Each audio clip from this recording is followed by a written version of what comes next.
Hello Daily Drafters and welcome back to the channel for today's daily draft. Today we are once again drafting Lost Caverns of Ixalan for at least the next couple of weeks before we throw in a little bit of Kanzatark here for you flashback folks that'll have some fun with that as well. We're having fun here on the channel. Spoiler alert for those of you that haven't seen the first 7 drafts of Ixalan posted here at the channel. We've had 4 trophies already. 4 out of 7 drafts have been trophies. Of course, now we're going to go 0-3 today that I mentioned that, but we're going to try to continue our hot streak in the format. Obviously, something's going right, so we're just going to keep it up and see if we can do well here. And, without further ado, I'm excited for a draft. You came here for a draft. I'll see you in Pack 1, Pick 1.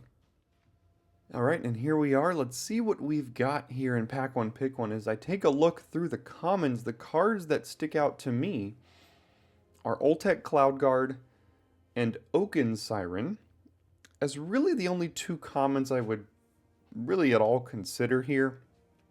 I mean, there's Tinker's Tote, I guess, but not as much as Oaken Siren or Cloud Guard. What do we have in uncommons? Tendril, not really. Quadi Scavenger, I haven't been tempted to take green cards like basically ever, and honestly it's worked out for me so far, so I mean, maybe my temptation is proving correct. Might of the Ancestors, no. Now the question is, do I take Saheeli, the Sun's Brilliance here, as a gold card in Pack 1, Pick 1? That is a risk, but this card is pretty good, and it is in one of the better decks in the format in Blue-Red. Now, I haven't had a lot of success drafting Blue-Red, but I do know it performs very highly. I'm going to go ahead and take Saheeli here. Gosh, if I was drafting in like a high-stakes scenario, I'd be really tempted to take the Cloud Guard there. But I think I'm going to start with this Saheeli and go from there. Now, unfortunately, there's basically no red card for us to follow up with. There's Brazen Blade Master, which is like fine, but you don't need to second pick that. There's Unlucky Drop, which some people are saying is better in this format than it was in like Lord of the Rings and the last format that I can't remember, Wilds of Eldraine. I think it was present in both of them, just named something different. I haven't felt the need for this card in any of my decks necessarily. Waylaying Pirates probably would be good in a Saheeli deck, but we don't know that we're going to be playing a Saheeli deck. Didact Echo, whatever. There's some green here, but not great green. There's Kutzil Malamet Exemplar, which is a good card for green-white aggro. I don't think black-white is a thing. Cave Crawler's not great. I think I'm going to take the Kutzil and kind of just bridge the gap between these 2 decks, because I'm not going to miss any of these red or blue cards here if I don't take one of them there. Because now we've got an interesting choice. Like I mentioned, we have 2 decks here. We've got kind of what wants to be a green-white aggressive deck with a pretty good card for it, and a blue-red artifact deck. If we're thinking blue-red artifacts, Eaten by Piranhas, Chart a Course, both fine. If we're thinking green-white, Kincaller is good. Clayfired Bricks is good in basically any white deck. And Miner's Guidewing, the talk of the format, is the 1-drops. Miner's Guidewing. I think Miner's Guidewing is better for the green-white aggro life than Piranhas or Chart a Course is for the Saheeli life. That could be a hot take. I would not at all fault you for taking Chart a Course or Eaten by Piranhas here, but I'm going to take the 1-drop, the cheap 1-drop here, and see if we can find our way into green-white. I think it's a bit of an underdrafted archetype that has the ability to be quite good.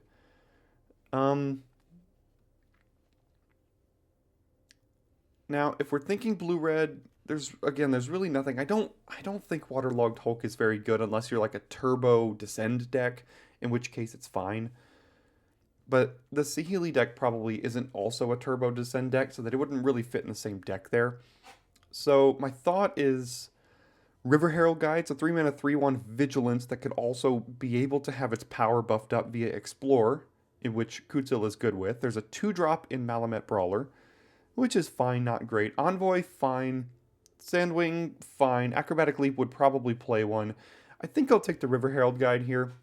because it goes best with our best card so far. And then continue along that path. There are 2 Calamitous Cave-ins. I mentioned this in my last draft and draft before that. If you're here to see the Caves deck, I'm probably just not going to do it. If there was a draft to do it, it's this one. You take the Caves and you just have fun with it. I just don't think the deck is going to be good. I haven't played against a single Caves deck that has been even remotely, like, playable. Or good, for that matter. So I just don't think it's worth doing. And I like winning. So, probably going to take the 2-drop in Vanguard of the Rose here.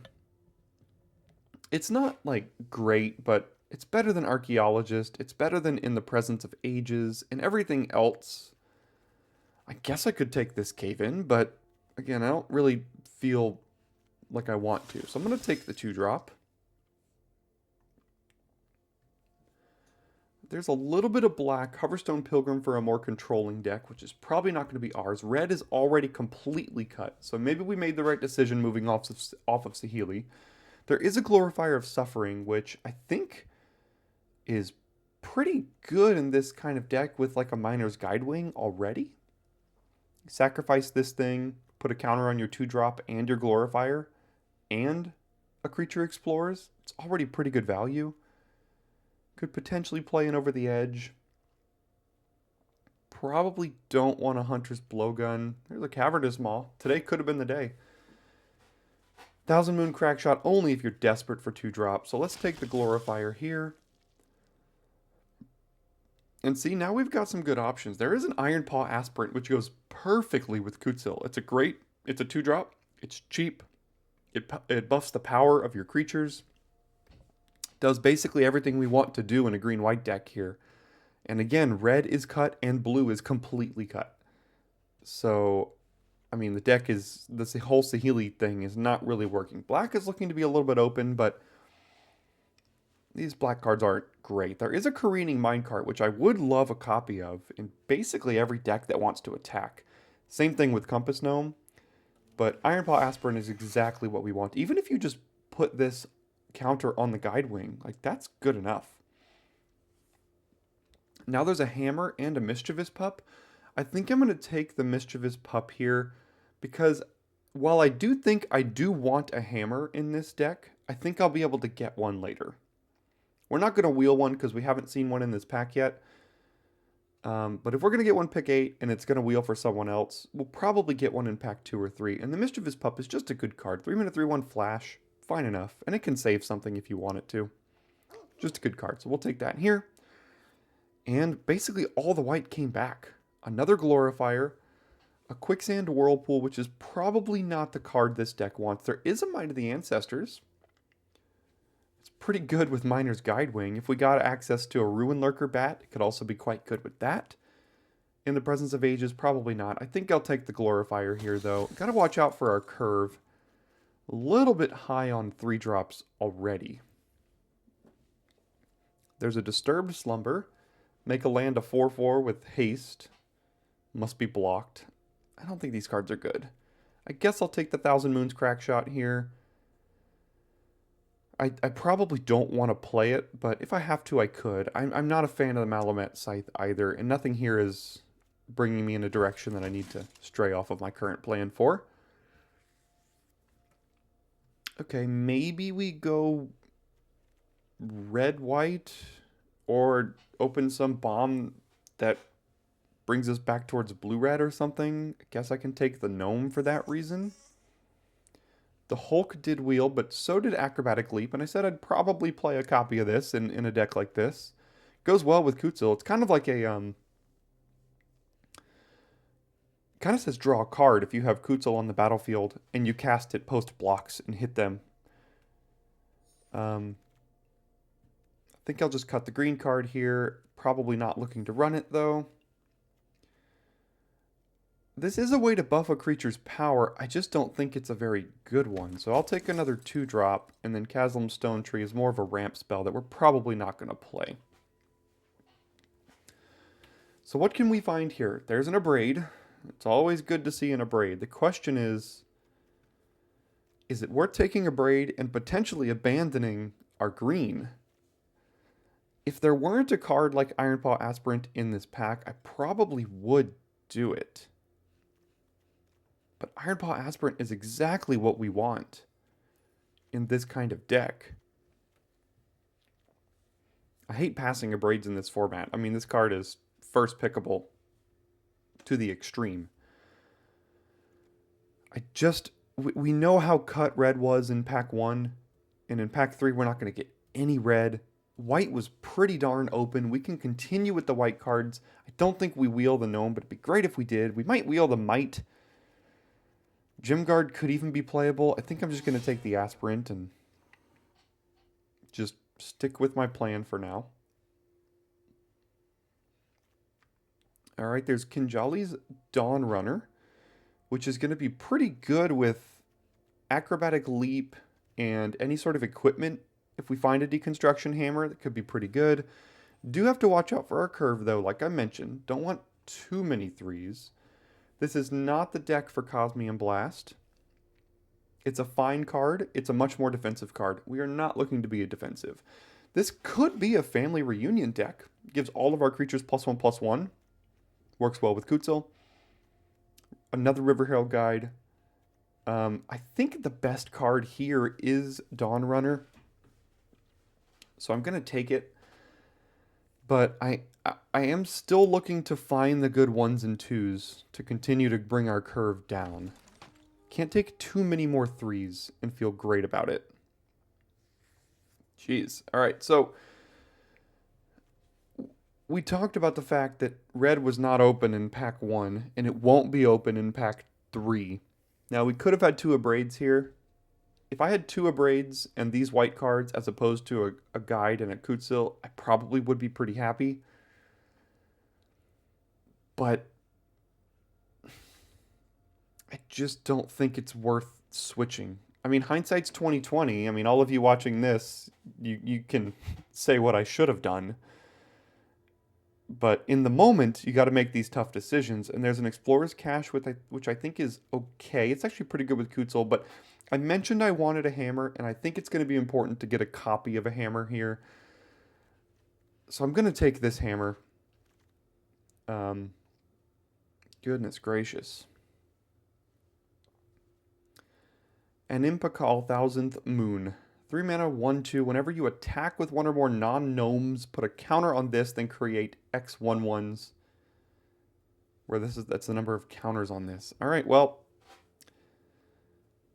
Red-white was the way to go. And you know what? I think in this pack, I can actually take this here. Because this isn't really a Huatli's Final Strike deck. We want our removals to basically just be Petrifies. Could be Family Reunion, but I don't need it. And Bat Colony, no thank you. I could take a Cave Land, but it's a tap land. We don't want too many of those. Let's take this and see if we get a pick 5 Abrade. We did not. White is somehow cut. Don't know how. Red is gone. And green is... this pack just sucks. This pack sucks for everybody. What am I most likely to play? I mean, I've already got 2 of these. I guess I might be most likely to play a Dart Frog. It doesn't work well with our aggressive start here. I guess the Slumber... This is not good. It's just not good. This isn't either. I don't think I'm playing any of this.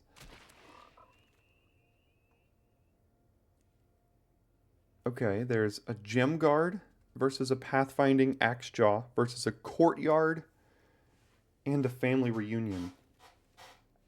Both of these have the ability to pump their power. And we don't have any 4-drops yet. I'm going to take the Axejaw because I think we could wheel one of the Gem Guards from before.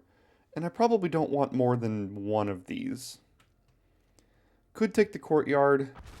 I don't think I prioritize it in decks like this. 3rd Calamitous Cave-In. What is this one? Whenever this creature attacks, it explores. You can look at the top card of your library anytime. I don't think that's worth it. There's a Basking Capybara, but I also don't think that's worth it. 2 mana, 2/1. Sack it, exile 4 cards from a graveyard. When it dies, you can pay 4 if you do discover 4. It's fine.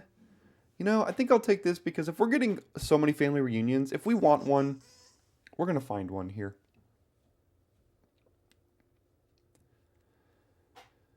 I think this is fine, the Dauntless Dismantler, in a more controlling white deck, of which I do not think we are. So I don't like Scythe. I don't think Sandwing is here. I think this is a spot I'll take my first Cave Land over the edge. And we did wheel Compass Gnome as well as Gem Guard and Might of the Ancestors. I think I'm going to take my first Compass Gnome. I really like to have at least a copy of Compass Gnome in most of my decks. I just think this card helps you not get screwed out of a game more often than you might if this was just a random 2-mana 2/2. So I'm actually just going to take my first Compass Gnome here. And now there's another one versus a Reunion versus a Courtyard. I think I'm just going to take my second one, and I think I'm fine playing both Gnomes here.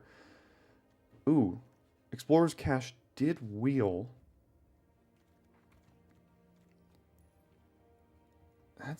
That seems fine. That works really well with Kutzil here. Sunshot Militia works well with Anim Pakal. I think I'll just throw the Bat Colony in the sideboard.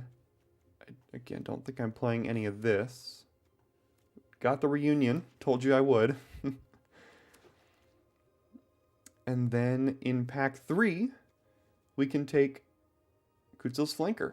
3-mana 3/1 flash. ETBs put a counter on it for each creature that left the battlefield under your control this turn. Or you gain 2, scry 2, or you exile the graveyard. Just very good modality on that card. There is an Appraiser here. There's a Gem Guard that could wheel. Don't think Clay-Fired Bricks wheels, but I just don't think it will wheel even. But I think we're just going to take the Flanker here. And probably giving up on that dream now that red is going to be completely cut this pack. Or at least I expect it to. So let's take the Flanker here.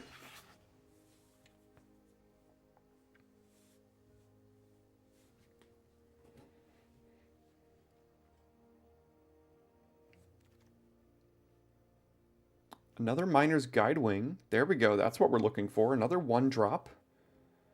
And works with our double Glorifier. There's a Scampering Surveyor, but not for this deck. It's generically good of a card as it is, not for this deck. We probably only playing 1 Reunion, if any, and a Kin Caller with 1 dinosaur. What's our dinosaur? The Axejaw here. It's just one of those replaceable 3s that I think all of our 3s are currently better than in this deck. So we'll take a Miner's Guidewing. Oh my goodness, I want all of this. I can't pass a Glyph Bridge. This card is stupid. For those of you that saw my early access drafts, this card won us, like, all of the games. I would love to have another Kutzil in this deck. Do not get me wrong, but I'm not passing Unstable Glyph Bridge. If we wheel Kutzil or Sunscribe, I would play both of these. I don't think I would play a Twists and Turns in this deck. It's a good card, but not in this deck. So let's take the Glyph Bridge here, because holy moly. Okay, so there was definitely a path for red-white. And honestly, I think red-white might have been better. I think I was holding on too long to this, thinking that this was better than it is. There's a chance a Braid is just better than Kutzil, and I should have taken it pack 2, pick 1. Don't at all deny that. But, you know, again, as I always say, hindsight's 20/20. These decisions are tough to make in the moment for all of you that draft often as well. I think we'll take another Aspirant here as another good 2-drop. Caparocty Sunborn, wish we could. But these decks don't want to splash. There's the Petrify. We do need some removal. And I think we can take this one here over basically nothing. Also basically nothing here. I don't think I'm going to play 2 hammers, but I'm not playing a Cosmian Blast, and I'm not playing in the Presence of Ages, so I'll just throw this in the sideboard for now. I could take another combat trick, but I think I'm just going to take another 2-drop. 4 Iron Paw Aspirants? Sure. Oh my gosh, 4 Cave-ins if we wanted. But if you notice, we could have had 4 Cave-ins and plenty of caves, but we didn't see a single Sinuous Benthesaur, Gargantuan Leech. We did get a Bat Colony, but I don't think that card's great. We didn't see the rare payoff. There's just not a lot of payoffs. So, where did that go? There it is. I don't think I'm playing anything here. I don't think I'm going to play the Spider. I don't need a second Reunion. I'll take the Gem Guard. Same thing here. Probably not playing any of this. I'll throw the Gem Guard in for now, but we're going to have to make a couple of cuts here. Not playing any of this.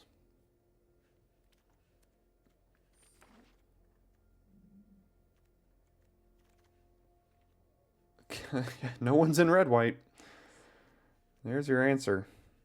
Yeah, so I think red-white was the best spot to be here. I got a little tunnel visioned there. But I think our deck is still going to be pretty good. I'm not upset with where we ended up. I just think we could have ended up in a potentially better spot is all.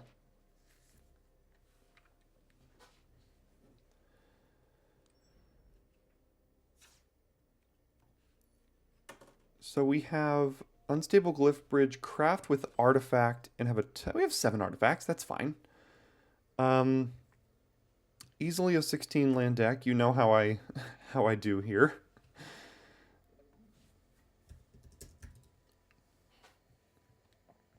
I think all of our non-creatures are okay. So we would have to cut 2 creatures. We did get enough 2-drop, so I don't think we need the Conservator here. And I don't know how much either of these 4s matter to us. I think they're okay. I think I could cut an Envoy.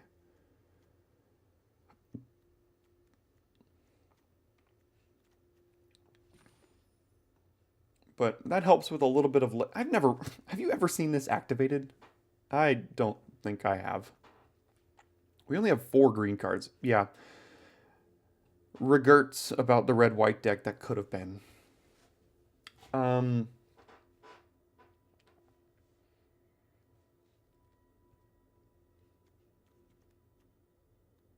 think the Glorifier is good with 2 Guidewings and 4 Aspirants. It's just good with that too. Even if you play Guidewing on 1, Aspirant on 2, put the counter on the Guidewing, sacrifice the Aspirant on 3, put a counter here and a counter there, you have a 3/3 flyer and a 4/3 on turn 3. And that's not going to be uncommon with this deck, because that's 8 of our cards.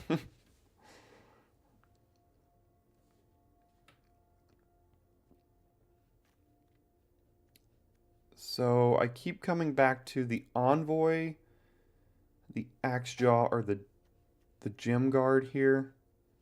I think I'm going to cut the Envoy.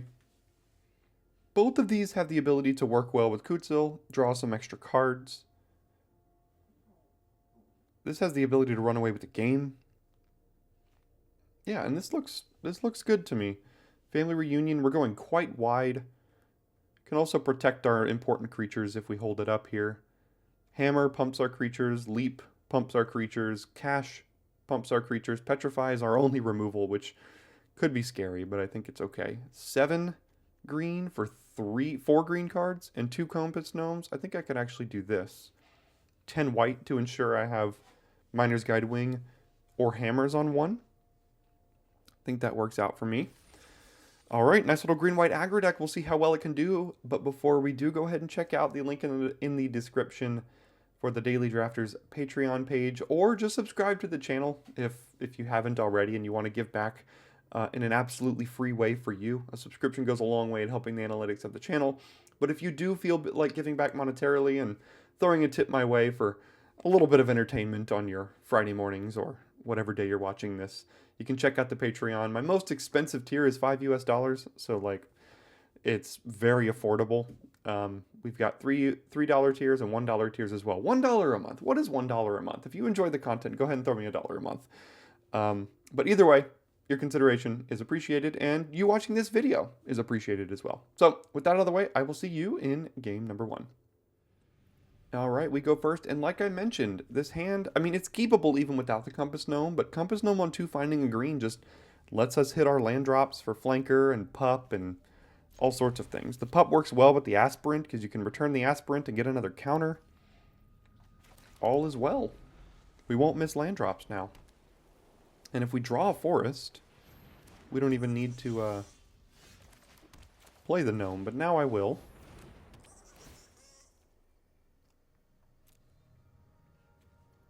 I'll take an untapped one as well.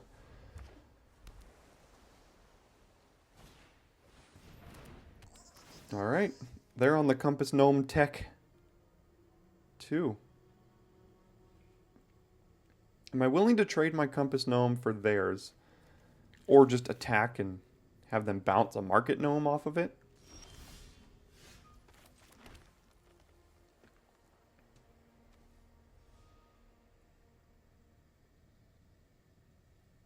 I guess I could flash in the Flanker, or just do this main phase too, if they do decide to trade here. I don't think they will. They could just bounce it off as well, which makes sense. That's fine. Now I think I'm just going to flash in the Flanker and gain 2 Scry 2 here.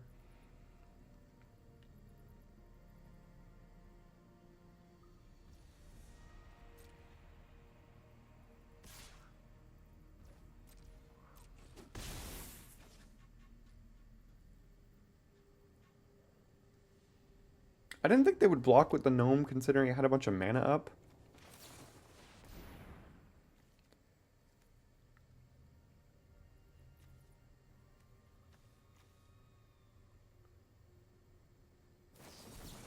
That's annoying. That's also annoying. I guess all we can do is play the Aspirant, put the counter on the gnome, and then we can attack and then offer the trade here.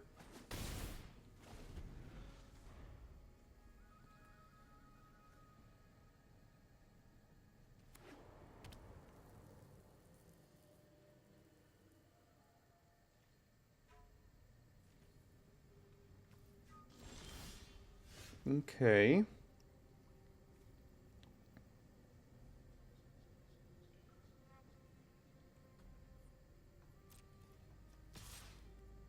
I guess we trade with their gnome now.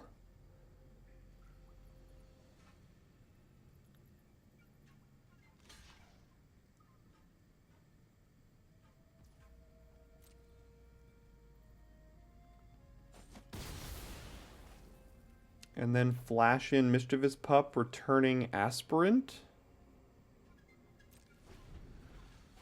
Make them burn all their mana. I think they actually have Cosmium Blast, because they got priority in combat, but not anywhere else. So I think the card could be Cosmium Blast. See if they have a counterspell again. No? Okay.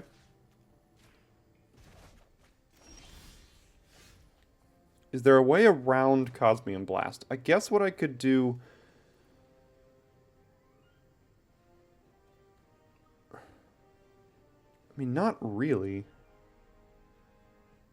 I think that's what they have, so... Of course, I drew both of my 4-drops as I'm missing land drops here. These are my most expensive cards. I guess for the Glyph Bridge is the last card that I couldn't cast with this mana. I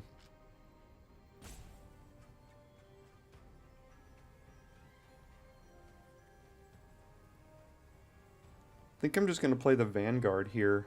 See if they Cosmium Blast this. Because see, look, well, could just be blocking here, but...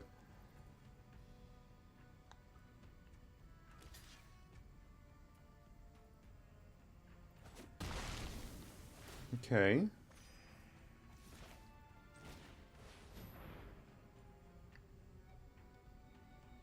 Another counterspell? Looks like it is. No? What do they have here?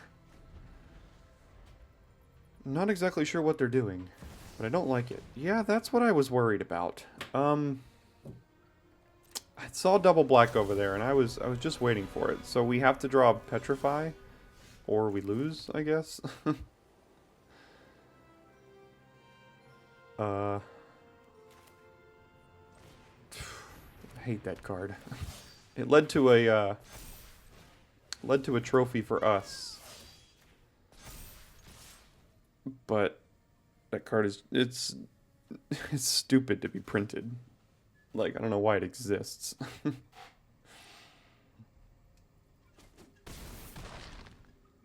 So we have to discard a card. I don't even know. Probably one of the 4-drops, I guess.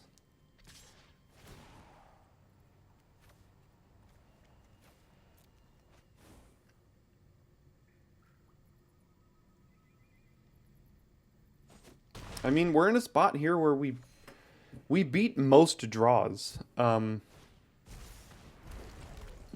you know, a 4/4 flying lifelinker that makes me discard cards and creates bats and all sorts of things, that's a difficult one to beat.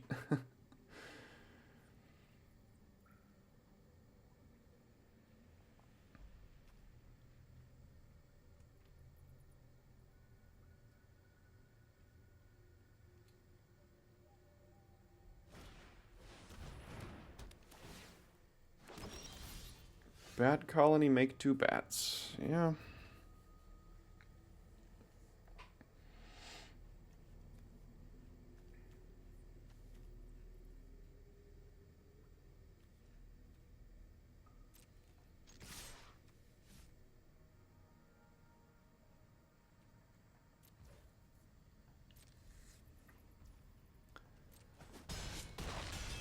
Sure. I mean, again, we have them basically dead if not for this card.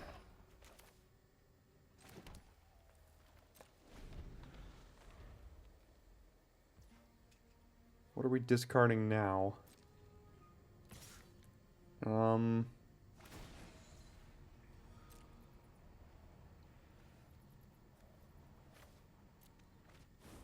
guess keep the creature.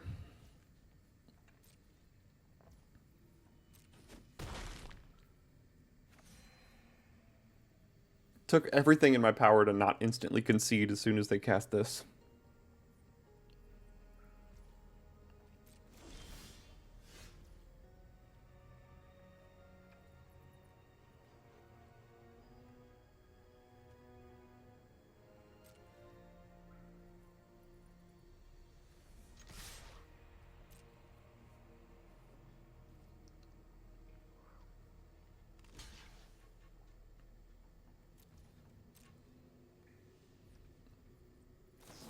There's the Cosmian Blast they've had for forever.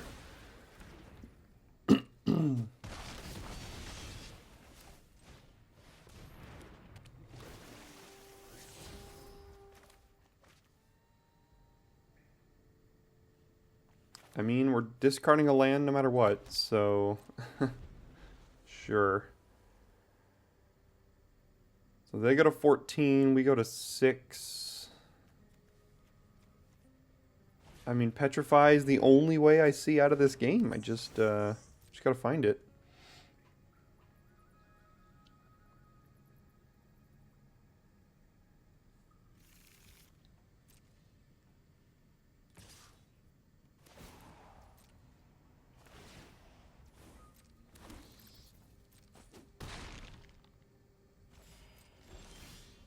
Nope, that won't do it. Yeah, I mean, you're not gonna beat that card in limited. And I'm not sure anybody who's ever cast it has lost. Alright, we are first again with the Guidewing on 1, Aspirant on 2, which, I mean, is... We just need a land and a Glorifier to have the curve that I talked about, but we have to find both of those on our next 2 draw steps, so...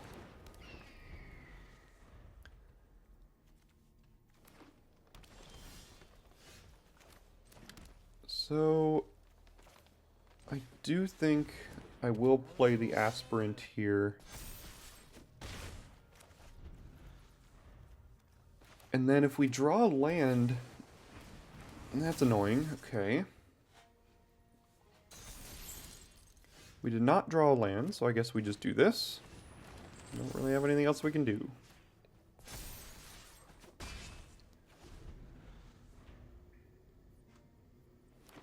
I can say if we draw a land, we have Kutzil triggering twice here. They're going to be incentivized to block.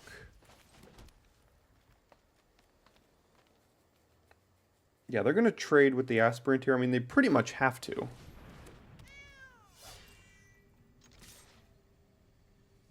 If they don't want us to just straight draw a card. Which I'm fine with.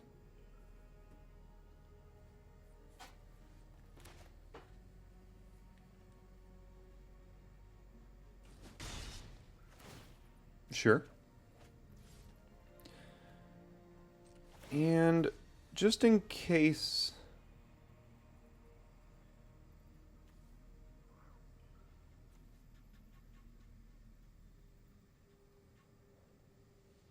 Where do I want to put this? I think I'm actually fine putting it here. I mean, this now they have two threats that they probably really want to deal with.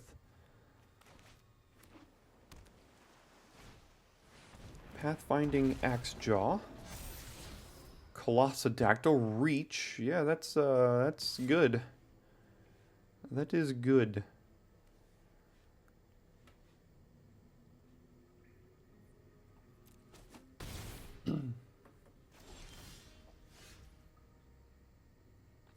Really strung by white mana here.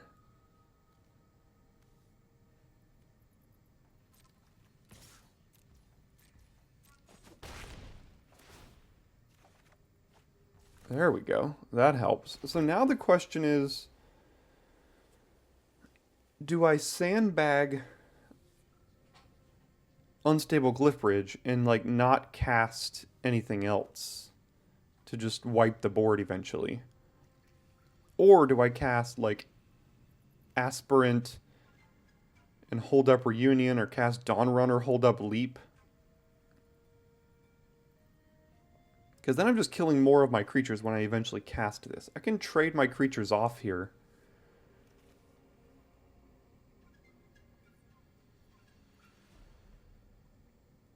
We're not guaranteed another land necessarily.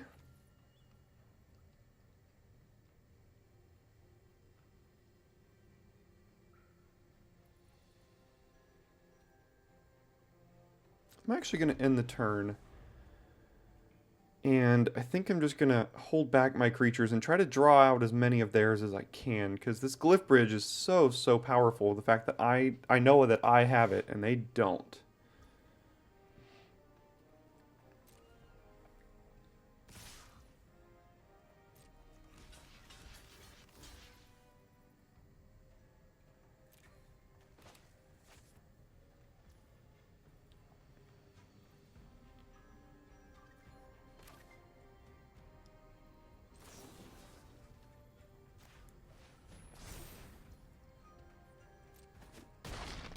Okay, got rid of their Axejaw for 1 mana there. Not too bad.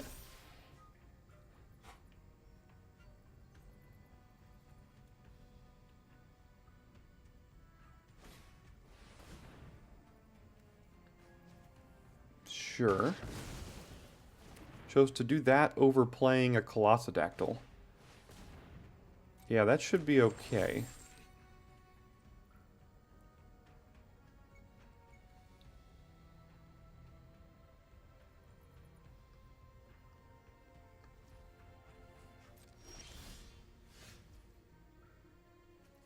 I mean, now I guess I just play out my creatures, and then they're basically just dead.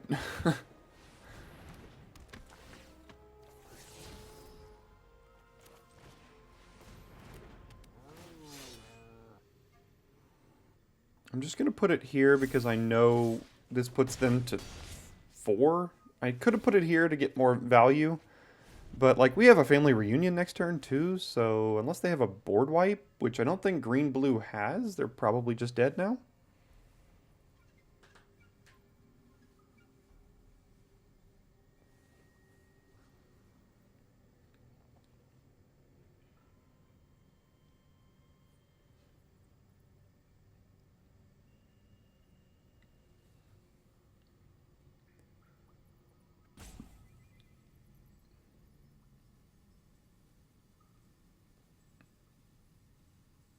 Either thinking hard or roping us here.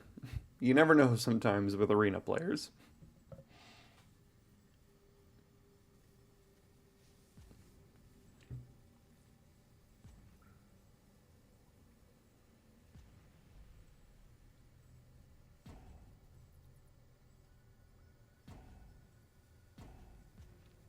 It looks like it was the latter. Looks like it was the roping us portion of the guess.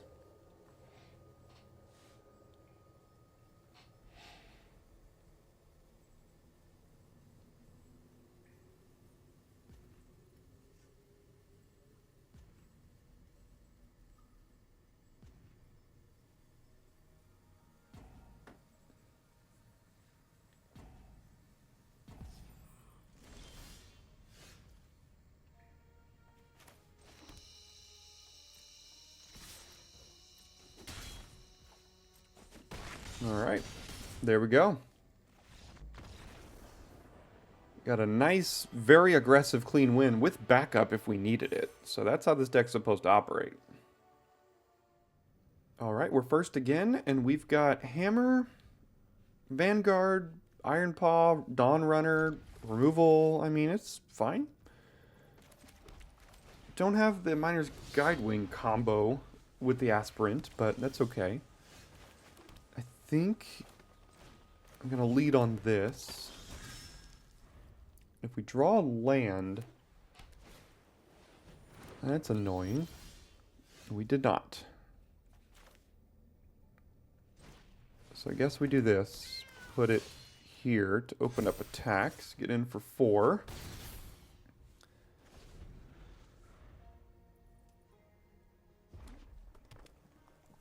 The full Jeskai.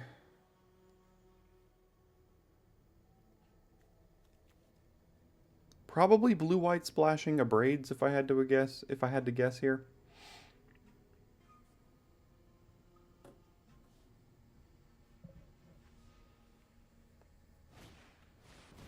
Itali's favor 2/2 lifelink. Get into a dig site conservator. Yeah, that's something.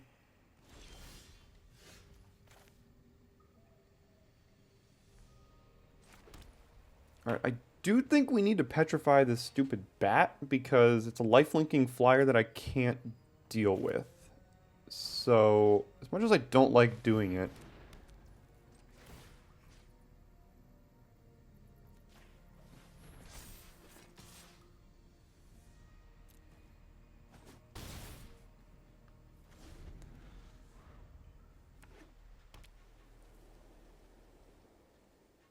now, if they kill our Vanguard, we're not in a great spot, but we do have a Hammer, a Double Striker. Yeah, there's the Abrade that I figured they were splashing, so thought that would be the case.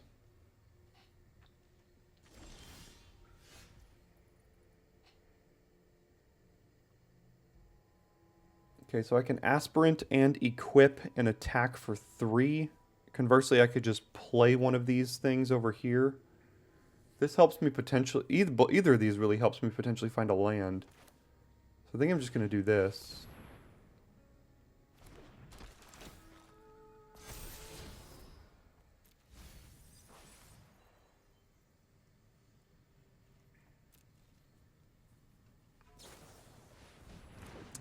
More flyers.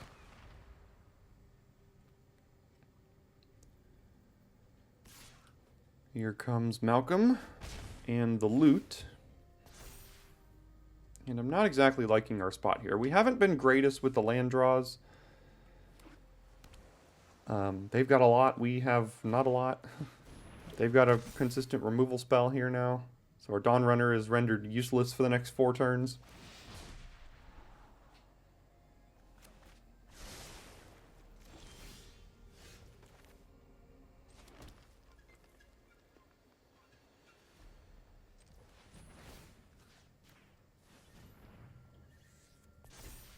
Okay, so let's let them tap down our Dawn Runner here.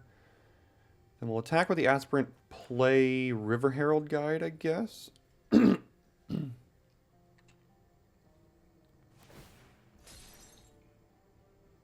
Okay, so they have Cosmian Blast. So I can Mischievous Pup the Dawn Runner here. I think that's what I'm going to do once they Cosmian Blast it. Same thing.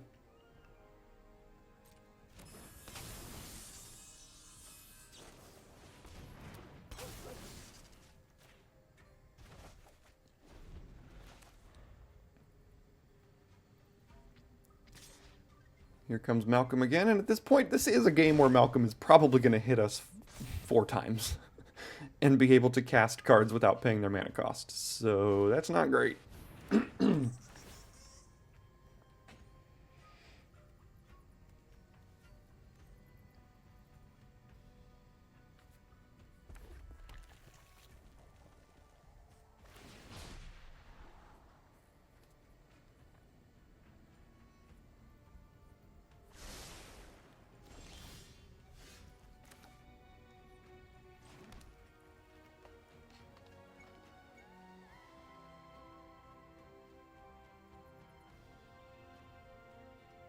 All right, let's see what they choose to tap. Would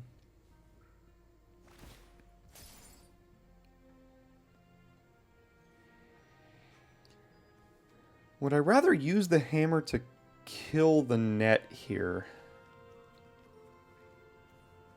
Actually, I can kill almost everything they have.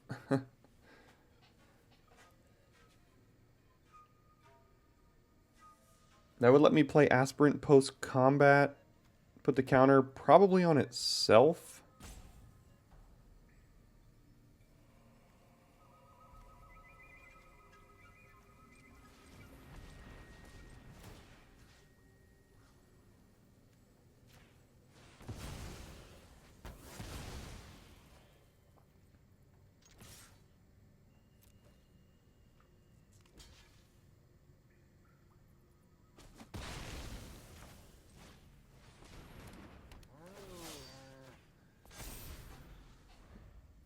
And I mean, we're trying here. It's gonna be tough because Malcolm now has 3 counters. I've yet to see this get to 4, but we're about to see it happen because our only removal spell is Petrify.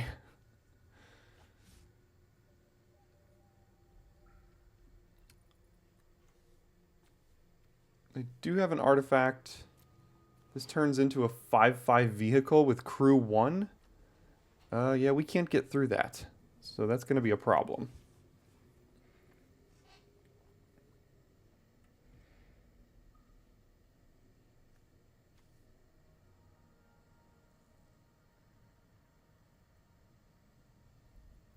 So we're looking for Unstable Glyph Bridge, I guess. Which is still not great because they have a 5/5 vehicle left over.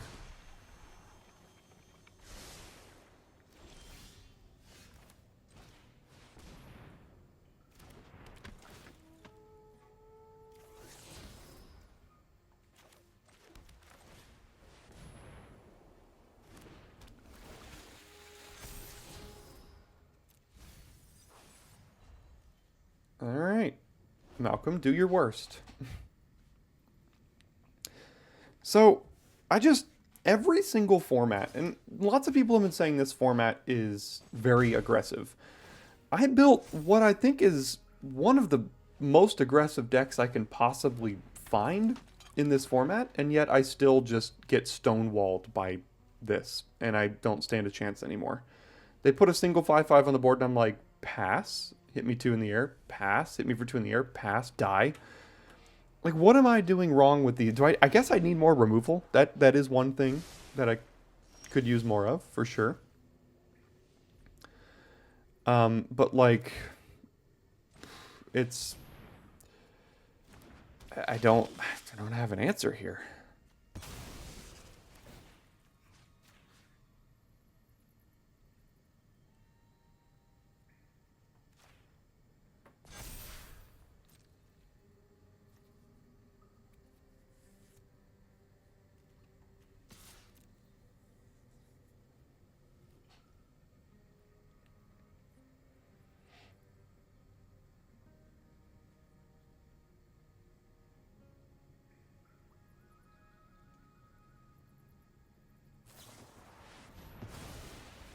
Sure.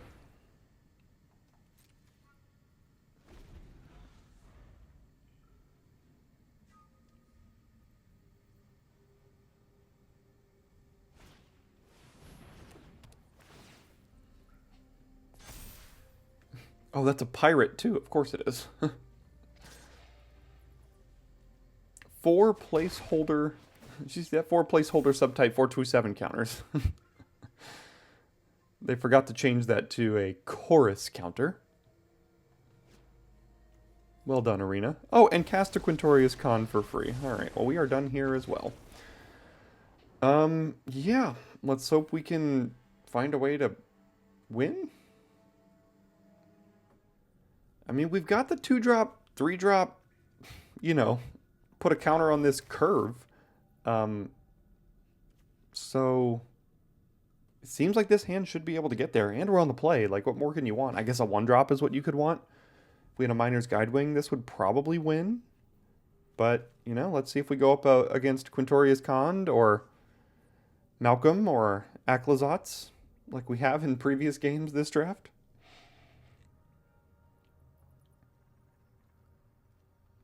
They mulligan to 5?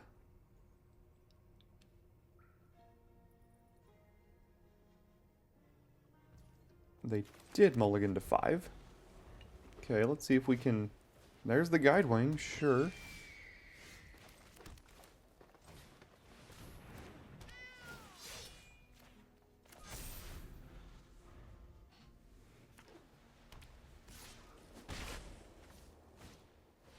Dig Site Conservator, sure.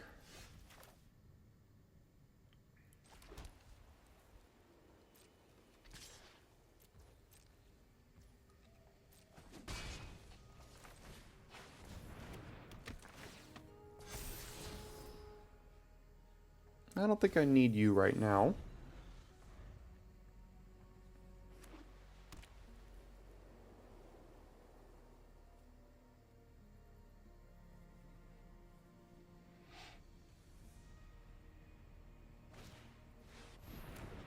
Yeah, there's the combo talked about. Well, okay. Let's see. You have a 4-3 and a 2-2 flyer, sure. I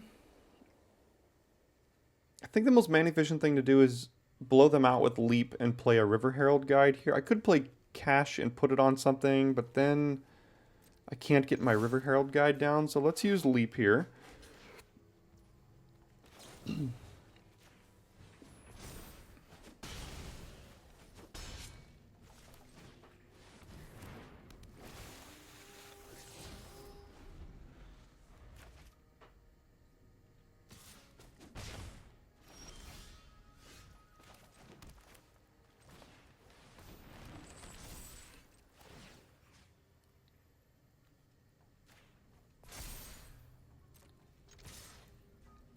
And, you know, they mold to 5, so it's some games you win like that. But that's fine. You win some, you lose some like that.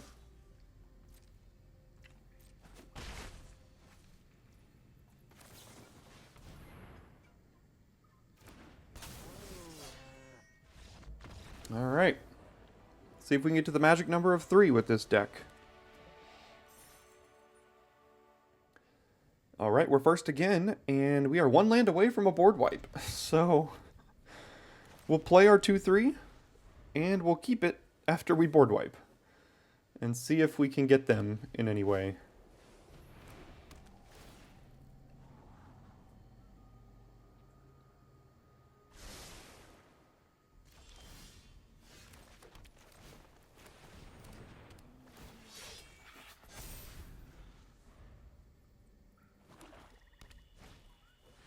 Echo of Dusk, sure.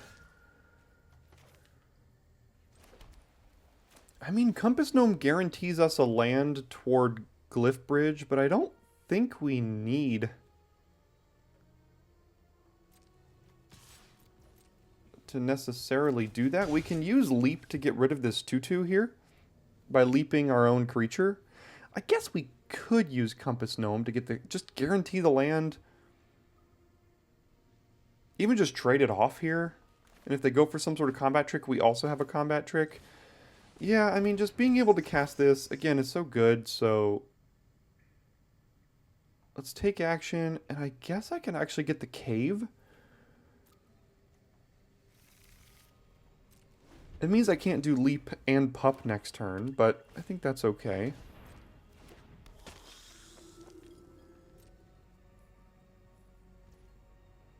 They know I have acrobatic leap, I'm pretty sure.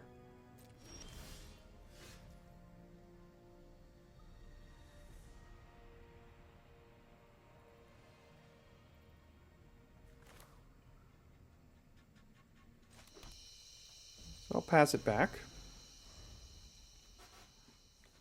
They're not in a position to be attacking me too much, but they are in a position to try to go wider than me, so let's see if they keep playing more creatures here.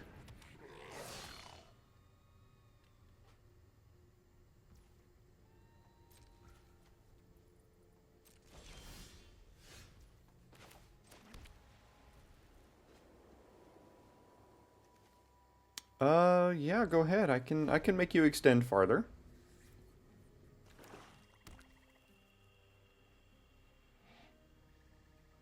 See if they play an Aclazotz here. No? Okay. It's another creature.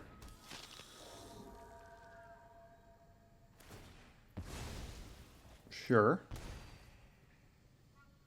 I see. Trying to pump up their Skull Taker. That's fine.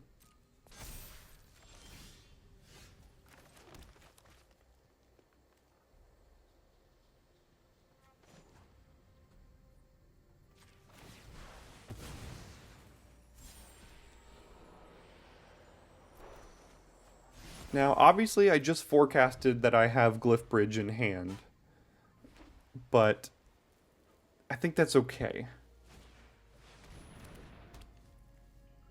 Sure. Yeah.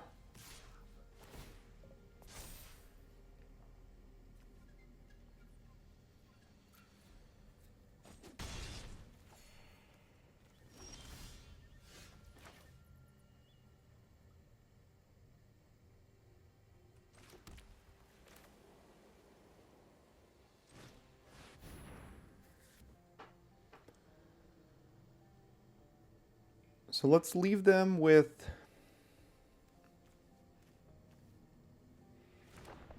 What do we leave them with? I guess the Acolyte? No, that's a good attacker with the Grasping Shadows. So are the Dusks, though, once all this stuff goes. This is going to be a 3/3 lifelink.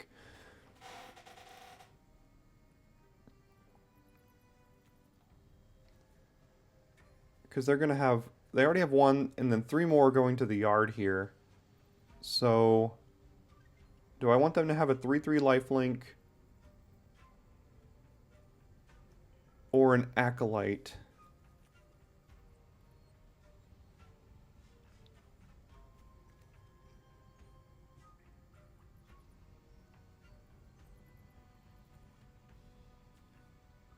I guess I'll give them that one here.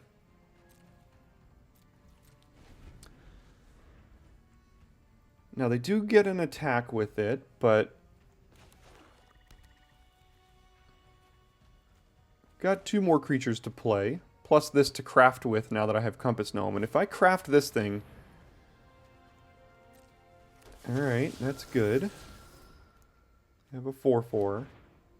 Oh no, they... Okay, they're gonna have a 4/4 once they get one more card into the yard.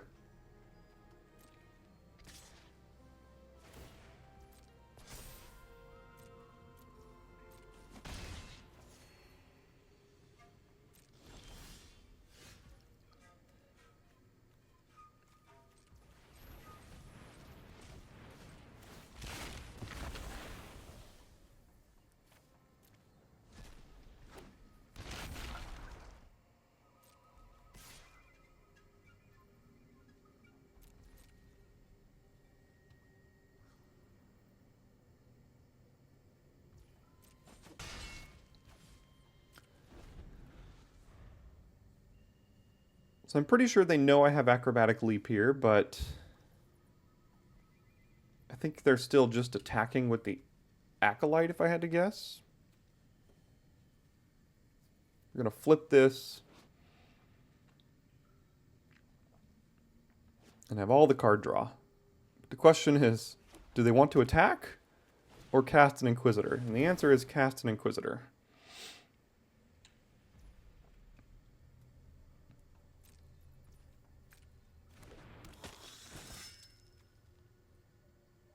Yeah, flipping this card is so dumb.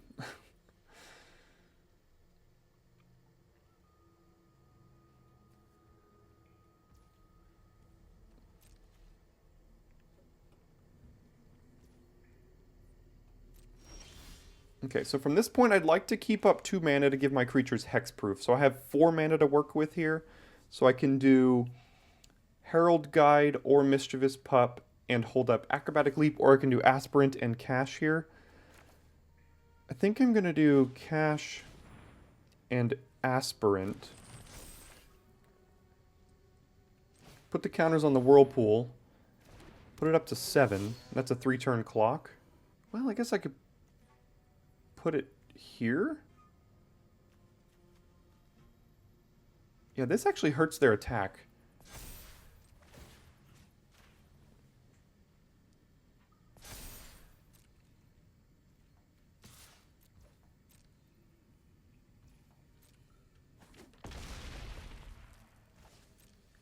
In case they top deck removal or something, I just want to have protection to keep this Whirlpool here. That should be okay. We can still attack past that.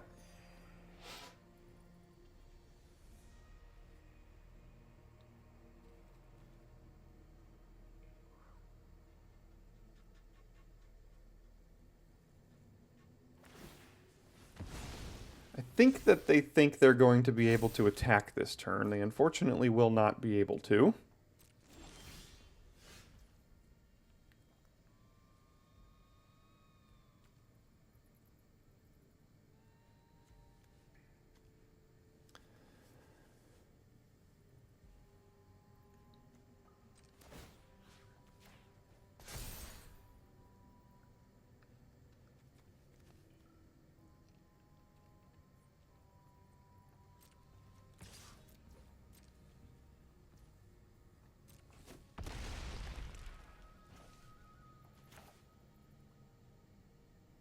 I guess I can do this, and then if they don't, Glorifier. Yeah, that's pretty good too. If they don't try to mess with my creatures and I don't need to cast either of these spells, I can just play a flanker end of turn.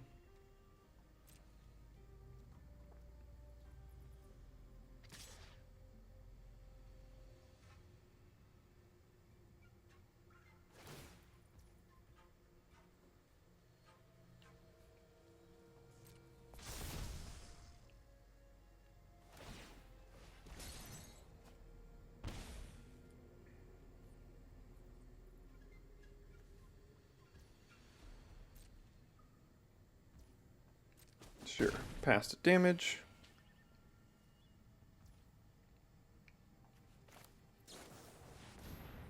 That was kind of a mistake. I did not mean to do that. Because now they have an opening to kill my Wanderglyph, which would be horrible.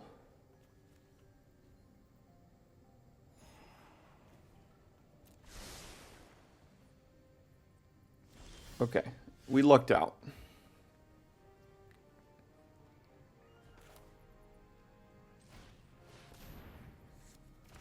So let's do this. Let's sacrifice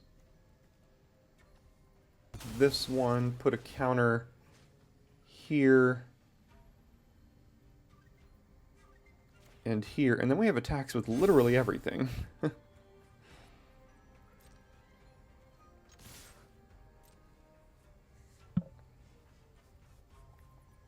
They do have an instant in hand. I don't know what it is.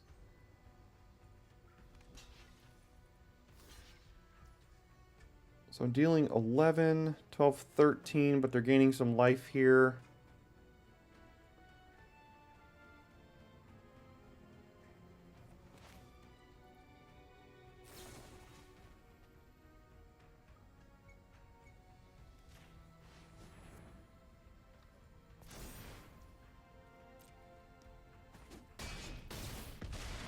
Alright, they go to 2.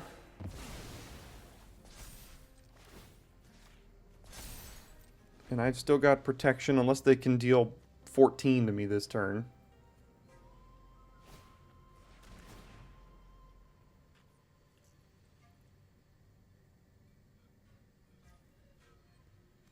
I don't need to use this because they're still dead right now.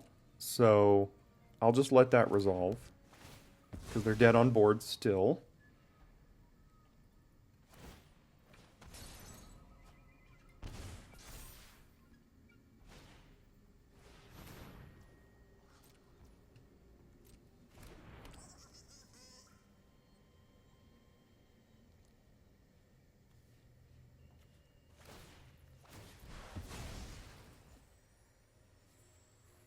Sure. Could they do that at instant speed? No, only as a sorcery. Okay. Casting clay-fired bricks, go back up to 7 mana, or 7 life, I guess. Still dead.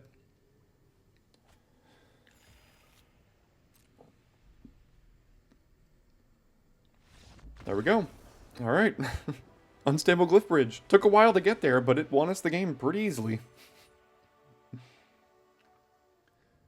Alright, we've been quite lucky so far with being able to go first. I will admit, thank you, Arena Gods. But this is a curve. Don't mind if I do here. Got Aspirant on 2, Kutzil on 3, and if this has a good attack, we draw an extra card too. That makes it increasingly less likely that we will have a good attack, but you never know.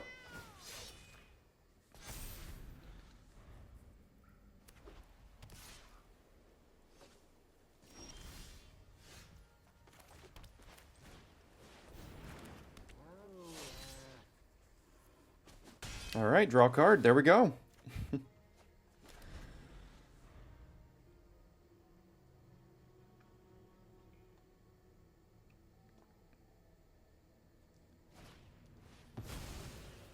That was desperate, but makes sense.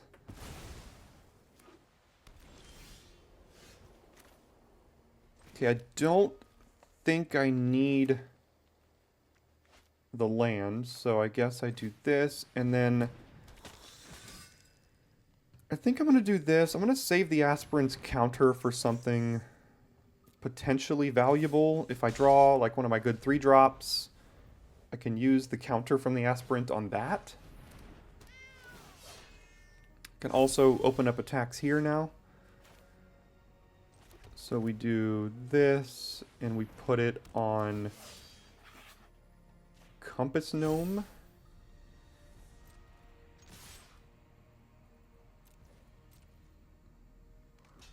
And now, do we trade a Family Reunion and keep all of our creatures here? You know what? I mean, we're pushing a lot of damage. We're killing their creature. They're at 9. We have 4 creatures. They have none.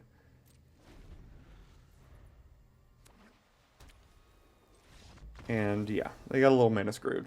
But our curve was quite good that game, regardless. Alright, we're unfortunately on the draw this time, but like I said, the Arena Gods have been nice to us, so we'll still keep it. Managed to fight our way back to 4 wins already, so that's exciting. Not getting blessed with Miner's Guidewing on turn 1 very often here. We do have 2 of them.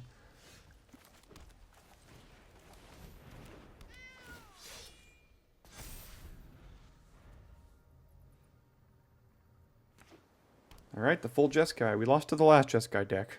These are the 3 best colors in the format, so let's see if we can get through them here. Clay-fired bricks, sure.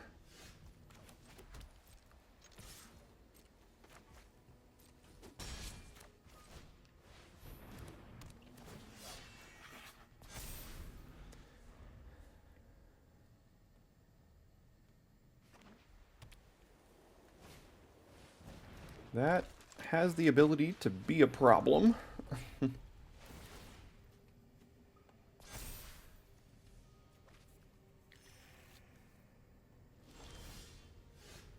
there's the Miner's Guidewing. Too little too late, unfortunately.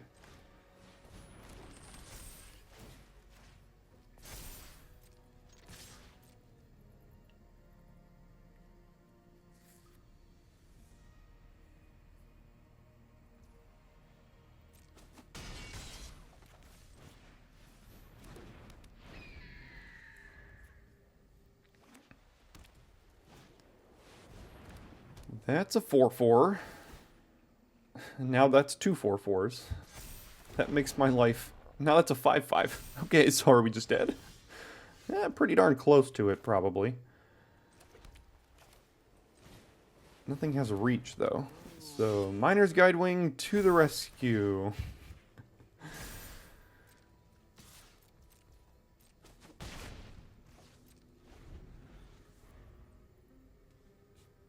Four-turn clock. Although I think our clock is quicker than 4 turns here. We're going to die quicker than 4 turns, if I had to guess. Based off the fact that next turn they can likely flip this thing, give all their creatures a buff. We have to start chumping everywhere.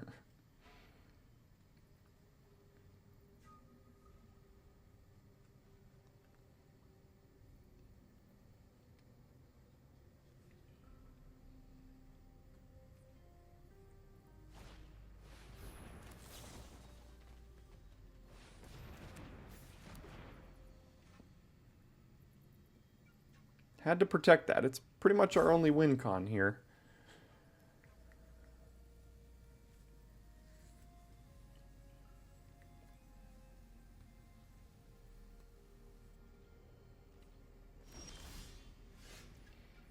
Okay, yeah, I mean... that turns it into a 3-turn clock now, so...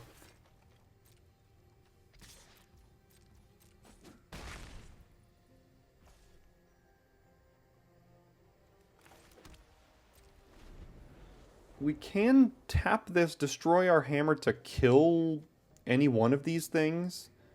I don't know if we want to do that, though, considering we win the game in 2 turns if they can't deal with the Guidewing.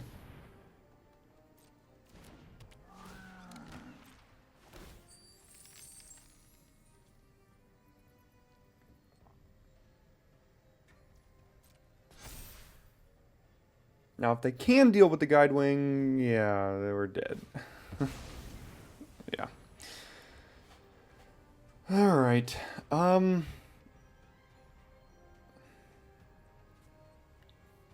What's the biggest threat here? I mean... I have to kill one of their creatures, I guess? And try to just kill them quicker?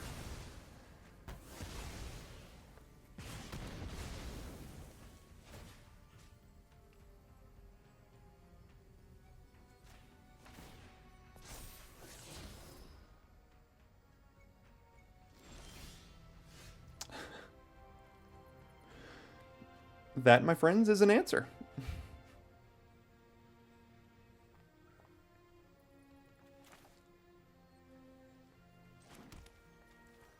So...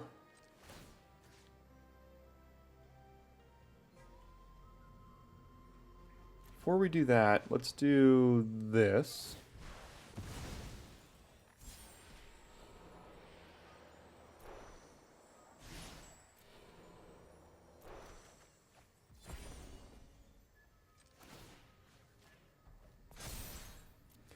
And now we wait for them to crack their clay-fired bricks and flip it. We can just start...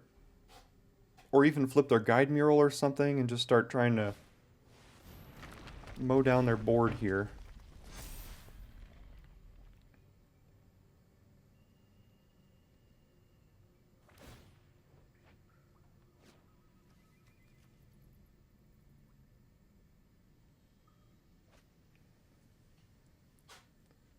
I have to wait till they flip their bricks, though, because then they can build a whole board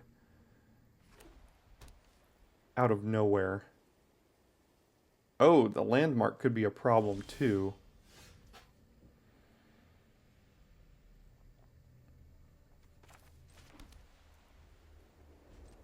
Now, by not playing my Glorifier, I might be forecasting that I have the Glyph Bridge, but I have to... I have to hold it back. I think.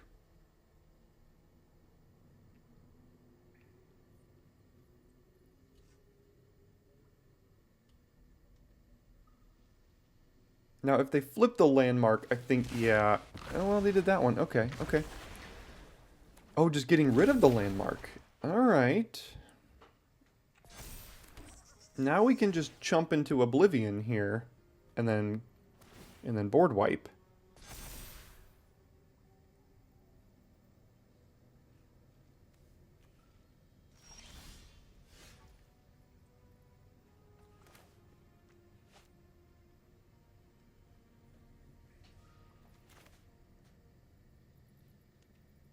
Now, notably, they can flip this again, which is going to be a big problem.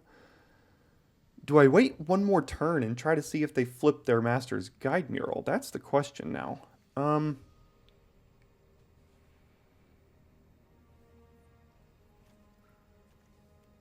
They would have to get rid of their Mazzolanti to do it, or a 2/2. Because that would turn into another 4/4 here, and they have the mana to do it. Alright, we're risking it. Alright, we're going to risk it here. And try to make them flip their Master's Guide Mural. There's probably a better way to be doing all of this, but I just love just blowing people out with this card. Even if there's a more optimized way to be playing with it.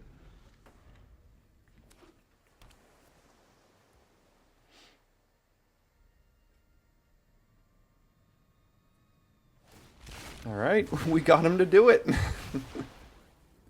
Okay.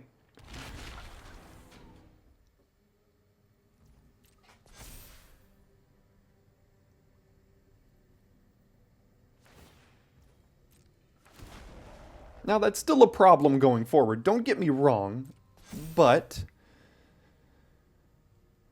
they are at 8, and we're going to have a 5/3 flyer.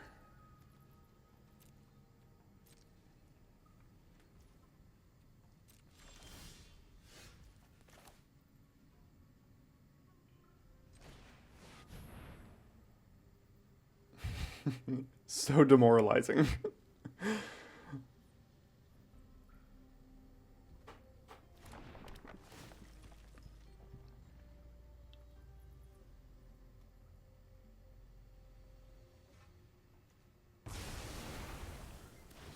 Sure.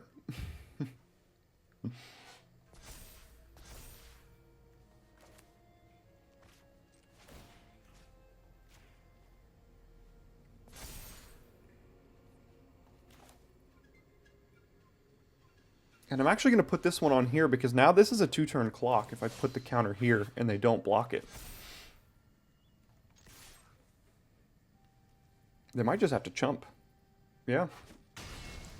Now, if they can't figure out a way to get an artifact on the battlefield, the fact that they didn't loot also tells me they probably have an artifact in hand. Yeah, there's one. So now they have a 5/5. And killed our 4/5. That was pretty good. But we're still just going to flip this thing here. That's our best path to victory, in my opinion.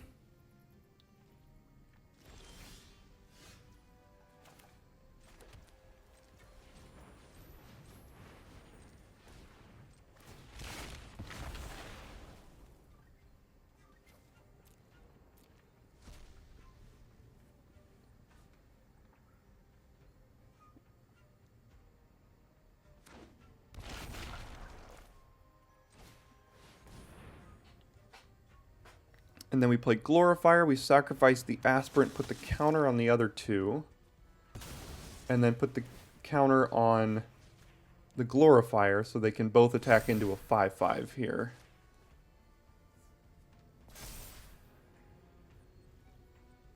What is this thing again? 5/5, crew 2. Whenever one or more creatures your opponent's controller dealt excess non-combat damage.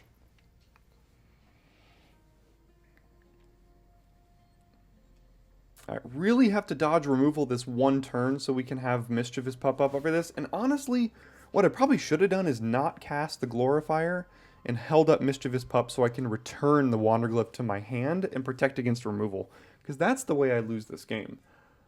So, already regretting that decision.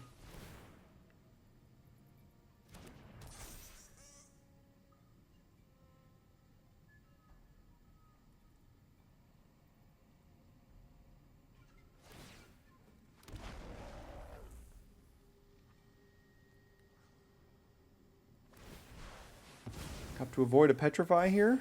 Well, Petrify would actually be okay because I could still return it. I don't care at all about Buried Treasure. If I can find a way, if I draw another Iron Paw Aspirant, I win. Oh wait, all 4 are in my graveyard. Sure. Wait, do we have lethal here? Put the counter, return Glorifier, sacrifice the pup when we recast it, and put another counter on it. They go to 0. Do they have any way to interact with that? They could. They have a treasure here. I'm going for it. Okay.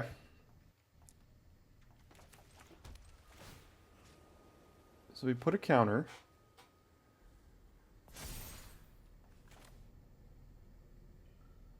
We play the pup.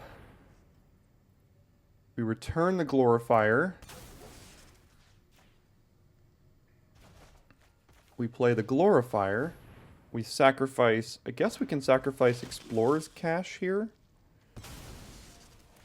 And then put the counter there and the counter there. Oof. Found the line. And what a game with Glyph Bridge there. Man, powerful, powerful card. Already 5 wins. Gotta love it. Alright, we get to go first again. The hand is a little bit slow. Not a huge fan of it necessarily, but I can't mulligan it. That would be irresponsible. We do have a turn 2 Vanguard, and then if they don't have good blocks, they did mulligan once. What is going on here? Some sort of Transformer sleeve, I suppose? Okay. Gonna play this first. In the event that they play a 1-drop, my Acrobatic Leap won't trigger, and they won't know I have it in hand here. Okay, that's an equipment. That's also a pretty good draw there. Gives us a nice little curve.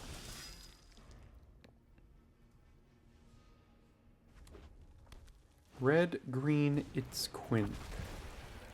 Yeah, sure. It has haste. No, I'll race.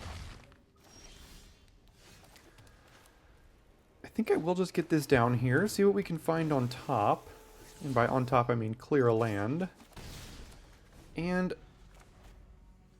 if they just go to equip this... Now, obviously, if they get the counter on it, I won't block, but I think they're going to do this to try to hit a land drop. Let's see if it becomes bigger. Okay, it does become bigger. So obviously not blocking it now.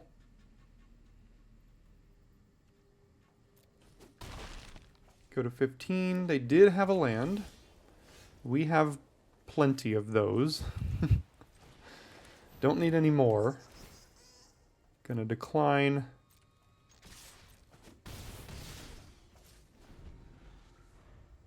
And currently the Acrobatic Leap does block the Itzquinth with our River Herald guide, but if they have priority,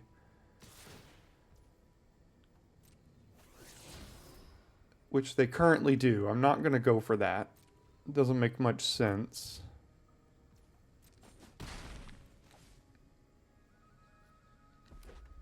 This thing is going to stonewall us real quick. Poison Dart Frog has reach and blocks us annoyingly well. And we cannot catch a break here. My goodness. We've drawn a River Herald guide and all lands.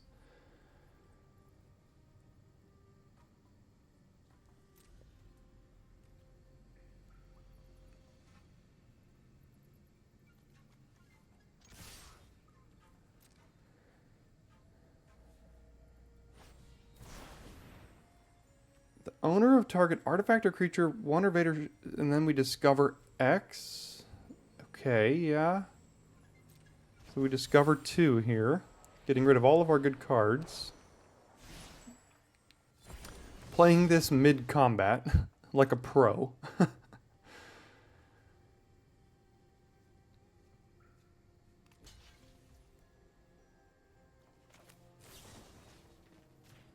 think I will save this creature here. And then we can equip it. It's got vigilance, which means it can also kill... Can't kill this because of ward, but it could kill the glowcap lantern. If we wanted it to. I don't know how much I want it to, though. I'm probably going to want it to kill this thing. And if we could find, I don't know, literally anything...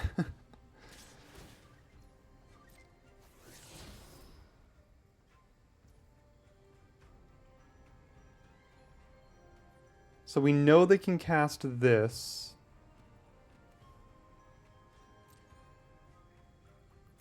So I'm going to hold back here, because I can attack with it and use the hammer to kill the pilgrim, if that's what they choose to play. Which they did not, unfortunately.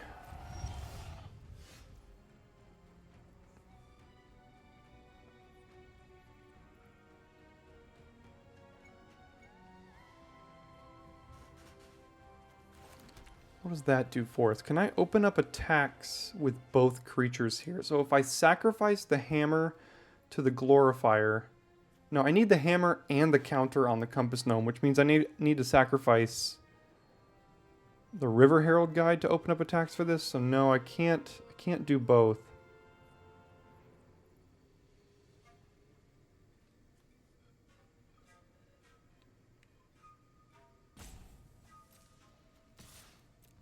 So we offered this trade. I'm sure they don't take it.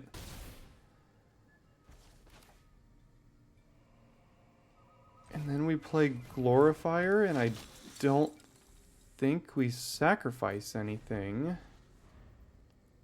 We're at 4, if they want us to be.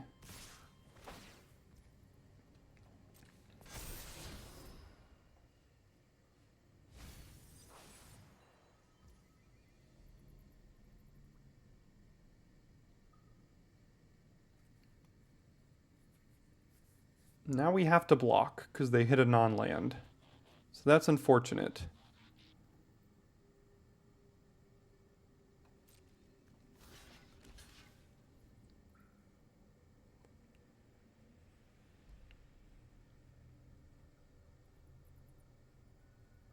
I could triple block here, but they can literally kill every single one of my creatures, so that seems horrible. I could double block here, but they kill both of them, and if they have a removal spell... we still lose. Oh, do they have Dreadmaw's Ire? That's exactly what they have. Take 5, and die. Yeah, they had the trick. We drew too many lands. That's really all it was. Couldn't do much about that. It was just all of the... we had 8 in hand. We've only got 16 in the deck. They mulliganed. We were on the play and somehow still managed to lose. Actually, they might have been on the play. I don't even know who was on the play. It doesn't matter. We drew horribly. Could have very easily won that game. You know, if you told me this deck went 7-2, I would have believed you. And if you told me this deck went 0-3, I also would have believed you. So this is our first kind of middling result of the format. Feels bad because like the games that we lost, we just didn't even play against. We played against an Aclazotz, which we just lose. And then we played against Mana Screw there, and then we just lose. So, feels bad. But thanks for tuning in today for this middling result, and I'll see you next time for your daily draft.